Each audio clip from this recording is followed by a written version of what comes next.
All righty. So let's get into it. So Michigan, Ohio State about to set to duel, both 11-0. I say this. This is what you have to love as a college football fan. Michigan as a Big 10 fan, especially as a fan of Michigan and Ohio State. Michigan and Ohio State both meaning undefeated for the Big 10 championship. Honestly, this is where it's at, man. I tell you what, I honestly, call me old school. I like when it's just Michigan and Ohio State. So this is what it's all about. Michigan, Ohio State, winner goes to the Big Ten championship, winners in the playoff. Does the losers still have a chance?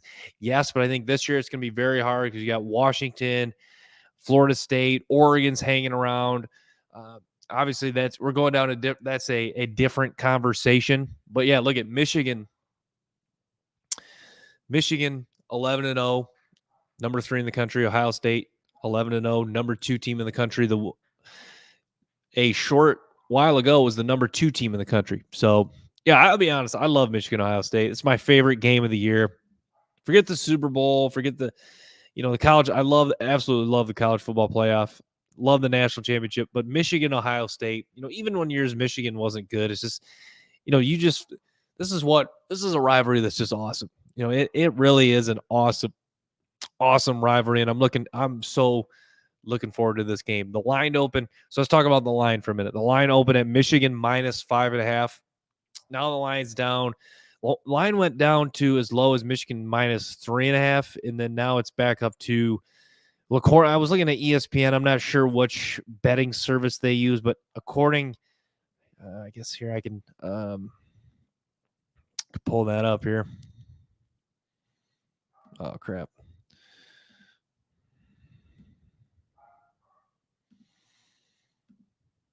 Okay, so here's Vegas. Wait, is that visible? So here's Vegas Insider right here. Here's Vegas Insider. It's got Michigan Michigan -3.5 right now. So yeah, I think that's interesting. Michigan. I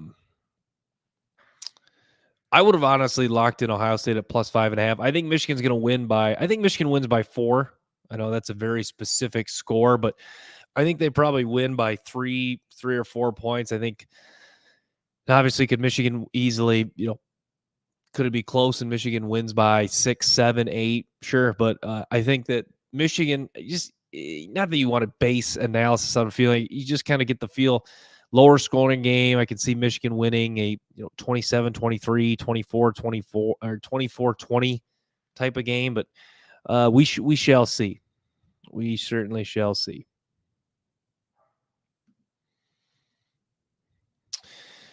All righty.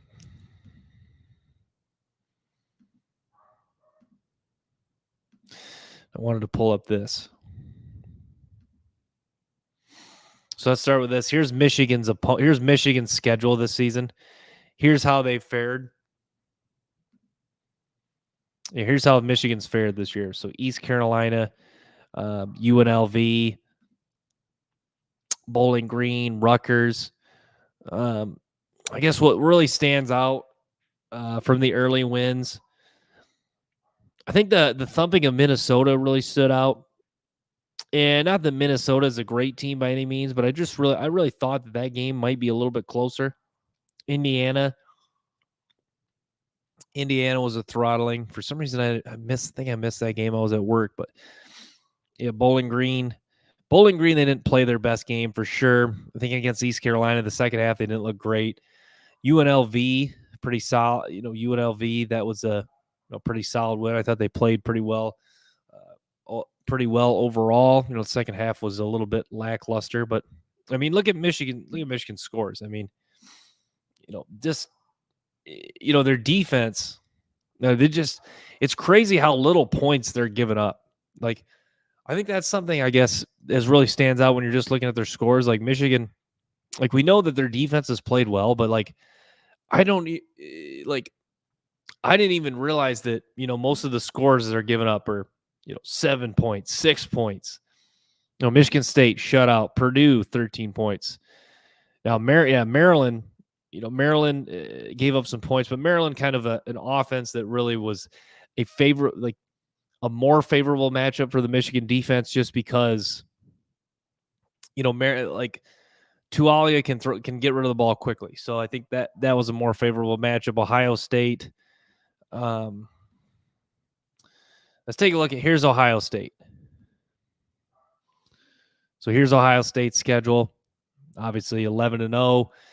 Ohio State, Indiana. So I watched the Indiana game. I think, that was if you're going to argue, like if you knew Ohio State was 11-0, but that was the only game you would watch this year, you'd probably be like, oh, this Ohio State team got better. I think that's probably how you could say it. I don't think they've gotten a lot better since that game, because that game against Indiana, they didn't play particularly their best game, but I think that was a case of Indiana played really well. So I think it was kind of a little bit of mix of both. Indiana played maybe their best game of the season. I know they lost, but Ohio State, not their best game. So I think that, that game, if you had viewed that game and you saw how Ohio State finished the rest of the season, I think that game really is telling is a very telling thing that Ohio State has improved.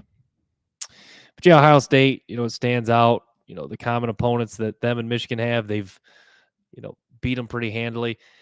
You could argue, just if you look at the scores of Michigan's game and the scores of Ohio State's game, you could argue these two teams are pretty evenly matched. Like, this has the potential to be a showdown of two evenly matched teams with, if you're just looking at, scores from common opponents. Obviously, that's not how it always works. This could easily be a game where, Michigan blows them out and you'd be like, and you kind of would forget about the common opponents. But I think that, looking at common opponents, I think is definitely. I think there's definitely things there's definitely things you can take away from it. It's not I don't think it's definitely not something you cannot get. Can you even get like a 60-70% gauge from common opponents of how a game between two teams is going to go? Maybe not, but can you at least is there at least some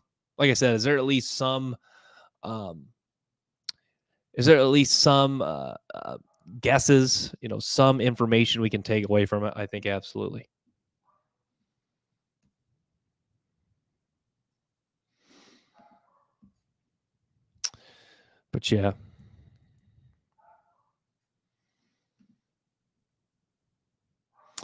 But looking forward to it. This is gonna be a great game, and Ohio State.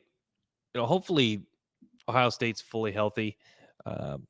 Take a look at let's pull up the Ohio State depth chart.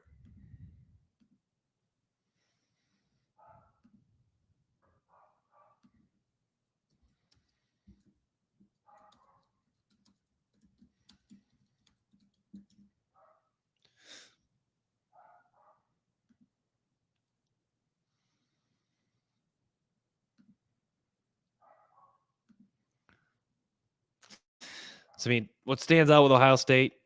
Good team, obviously. It's Ohio State, the receivers, talented group of receivers.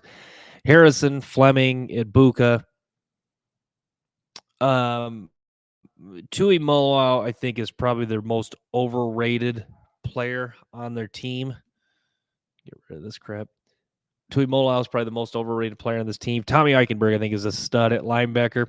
I'm not sure how well I think he projects well to the NFL. I don't know if he projects to be a, first rounder, potential multi-Pro Bowler, but I think he does project well to the NFL. I think he'll be a long-time starter. I think he's a good player.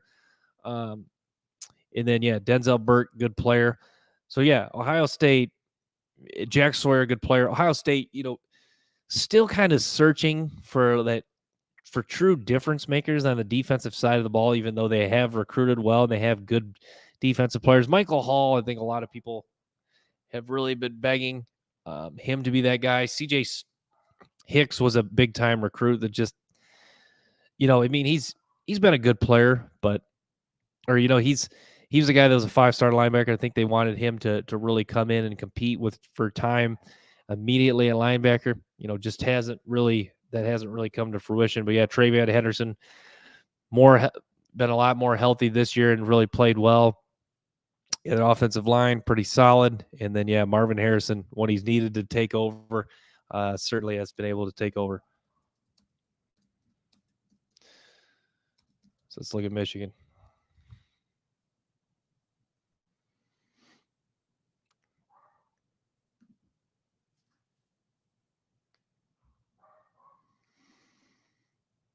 So with Michigan at receiver, it all starts with Roman Wilson. In the slot, Roman Wilson is their leading receiver in touchdowns. Cornelius Johnson's had a pretty good year. He just, kind of the same story for Cornelius Johnson. He's been good. He's been a good player. He just has never really been super productive, never really developed into a game changer, with the exception of the Ohio State game last year. Ladarius Henderson, him and Miles Hinton have kind of split time at the left tackle. Trevor Keegan, Drake Dujic, Zach Sinners, they have been the starters all year in the interior. Barnhart's been the guy at right tackle. Barner's had a really nice season, the transfer tight end from Indiana. Colston Loveland, superstar tight end, had some really big games, especially against Michigan State. J.J. McCarthy has been really good at quarterback. Blake Corum has had a nice season, maybe not as dominant as I wanted to. And then Donovan Edwards has been really good this year. Or Donovan Edwards, actually, I'd say a little underwhelming, but still a talented guy. And then you look at defensively, Braden McGregor has been good. I think he flashed earlier. I think his flashes became more early in the season, but still a good player. I think he's got a lot of upside. Mason Graham at defensive tackle. I like Mason Graham a lot. I was talking with my buddy. I think Mason Graham may be the most underrated player on the Michigan defense. It's just, football in general, defensive tackles don't get a lot of love. And then Chris Jenkins, stud. Jalen Harrell, I don't think he's a true game changer, but a guy that certainly has been productive and knows how to make the most of getting production, especially, had a sack last game when he's unblocked. I think that's kind of describes Jalen Harrell's season. He's a guy who, when teams key, Mason Graham, Chris Jenkins, Jalen Harrell's a guy that really takes advantage of that and gets the production. Junior Colson playing with a club on his hand. Colson, a nice player. Started as a true freshman, just has never really developed into elite linebacker, even though he's been rock solid. Michael Barrett, a guy that's been there in Michigan for a long time, having a nice season. Josh Wallace has been pretty good, pretty solid. The transfer from UMass. Makari Page has been good. Rod Moore, both really strong safety, or both really good safeties.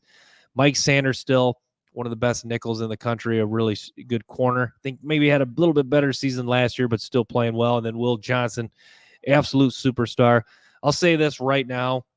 I don't even know if this is a hot this is a little bit of a hot take, because people would argue Chris Jenkins or maybe Mason Graham.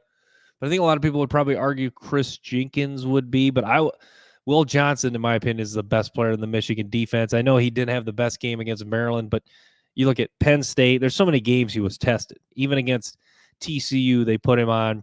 Quentin Johnson. Michigan had no fear of putting, Will Johnson on the opposing team's best receiver, guy that can cover man-to-man, run stride for stride. He's an elite athlete, elite mover, incredible hands, 2 interceptions last year against Purdue. So, yeah, Will Johnson, the best player on the Michigan defense. Him versus Marvin Harrison is the matchup that I am dying to see. I think you got a little bit of it last year, but yeah, Michigan, do not be surprised if Michigan shadows Will Johnson on Marvin Harrison Jr. Derek Moore too.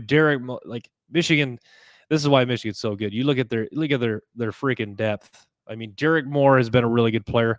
Kenneth Grant has been a stud. Rashawn Benny, all those guys have been really good depth-wise.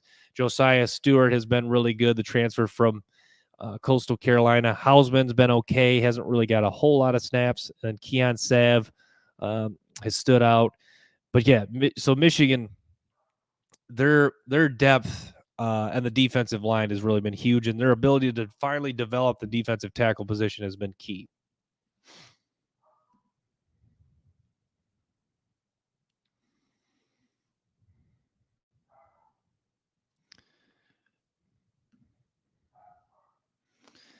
All righty. All right. So enough of that stuff. All right. Let's talk about the game then. So where's this game going to be won? Well, I don't think I don't think I have to be. I don't think I have to have any special analysis. The game's going to be won in the trenches, and the team that wins the line of scrimmage has won the game not only the last 2 years, but a majority of the matchup. So the game's going to be won at the line of scrimmage. I think why I think Michigan's going to win is because Michigan's offensive line, the way it's developed now, they never have a bad day. Michigan's offensive line has just been like, even against TCU when they lost last year, it was the loss was due to mistakes piling up, their defense not tackling well, just them playing flat for whatever reason. Obviously the excuse is there for the taking of they were looking ahead to Georgia. But anyway, I mean, obviously that's that ship has sailed. That game's over. That game is long over. So yeah, Michigan, even against TCU, they're what you're getting from Michigan's offensive line. That's the thing. Ohio State, can their defensive line hold up? But these are a lot of the same guys that were there last year and the year before last, who Michigan has confidence that they control the line of scrimmage. I think that's what was so demoralizing for Ohio State last year when they lost, is because I think Ohio State went in the game thinking they were going to blow Michigan out, and when they didn't, it was like, oh crap, so what do we do now? And yeah, Michigan's offensive line was confident from the year prior that they could win the line of scrimmage. And the way Michigan is, they don't hold back they don't shy away about or they're not lacking confidence, and their offensive line I don't think is going to lack any confidence in this game. And I think they're going to go in there expecting to try not bully Ohio State, but win the line of scrimmage. And if they can do just that early, get a lead, that could be huge, and that could be deflating for Ohio State. But I think Ohio State understands, similar to last year, that they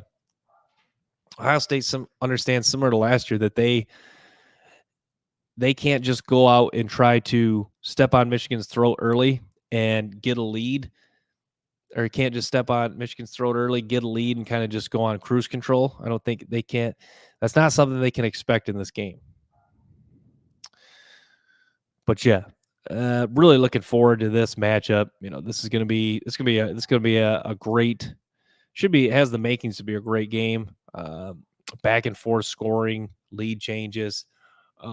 This is one of those games where I'm just like so pumped, and it means so much to me watching, that I'm always like, I remember like almost every play. I remember every big play for sure. I remember like every key situation, every key fourth down, every key third down. That's just, that's how I remember this game. See, we got someone in here. Feel free to comment if you have a question, or if you have anything you want to say about the game, or prediction, whatever you feel about, how you feel about the game. So, but probably this is not something people really want to talk about a lot. But Will Johnson, the Michigan secondary versus the Ohio State receivers, is going to be a great matchup. I think that's going to be key. TreVeyon Henderson. I think TreVeyon Henderson will be a guy to watch for Ohio State. Didn't play against Michigan last year. You got to believe he's going to be hungry to make a statement.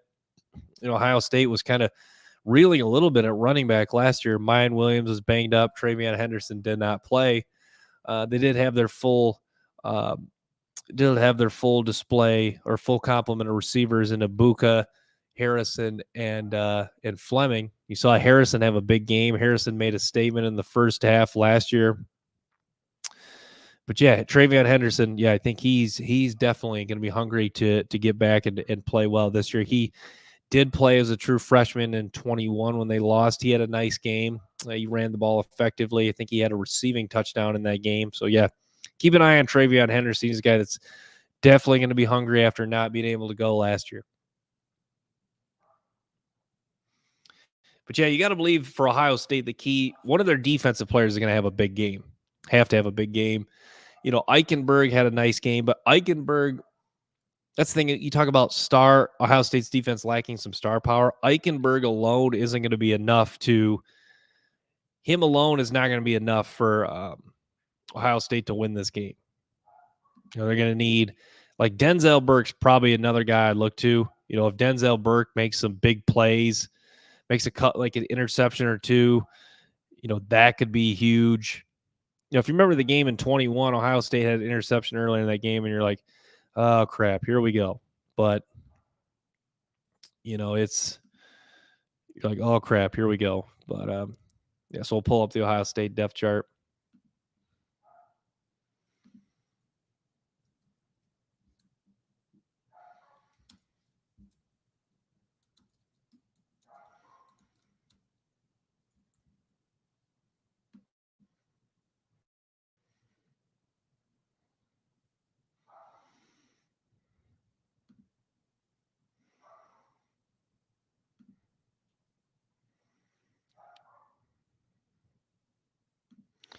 So, yeah, here's the Ohio State depth chart.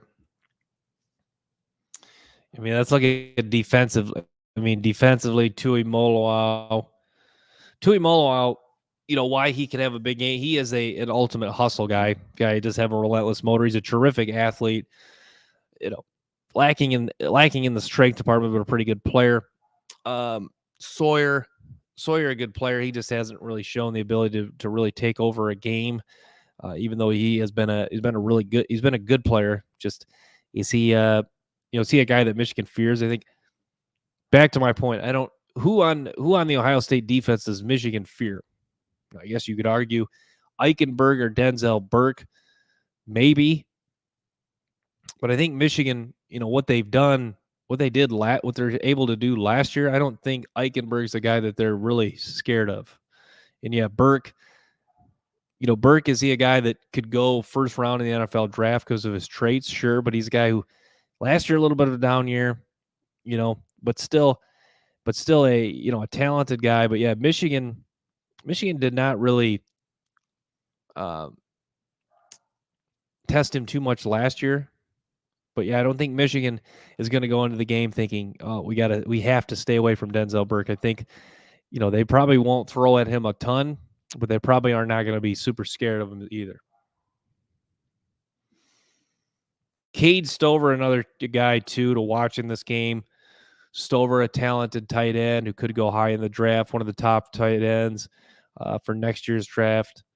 But yeah, I mean, you really, honestly, when you look closely, Ohio State's offense, you know, Harrison. Yeah, Ohio State, it's like they are kind of the epitome. You look at their roster it's a lot of good, but you're kind of like, even offensively too, you're kind of searching for, like, where's the elite? You know, Marvin Harrison certainly is a guy that scares you, but, you know, besides Harrison, who really scares you on that offense? But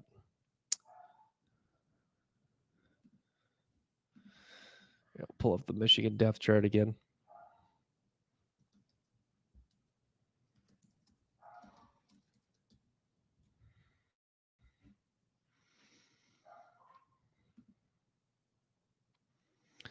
Yeah, let's look at, here's a Michigan depth chart. Cornelius Johnson. Could Cornelius Johnson have another good game? Keep an eye on Trente Jones here. Their backup tackle is a guy that they brought in as almost like a tight end, or in the tight end position as an extra blocker when they went heavy. Michigan, a lot of depth, good depth in the offensive line. You know, Giovanni El-Hadi, he's a guy that played some snaps last year, just, you know, hasn't been able to get on the field just because, you know, Keegan, Nugent, Zenner, they've been so rock solid in the interior. But yeah, El-Hadi was a guy that played some good snaps. Both Myles Hinton and Ladarius Henderson have been good. Yeah, like I talked about, Michigan offensive line going to be very key to them winning this game. But that's why you have so much confidence in Michigan, just because their offensive line. And then, yeah, the Michigan secondary played outstanding last year. Wallace, Page, Rod Moore, Johnson, Sanders still going to have themselves a big game once again this year if they want to come out victorious against Ohio State. But yeah, I'm going to wrap with that, guys. Thanks for tuning into this Michigan-Ohio State preview. Stay tuned for more episodes and clips from the show. Till next time, peace.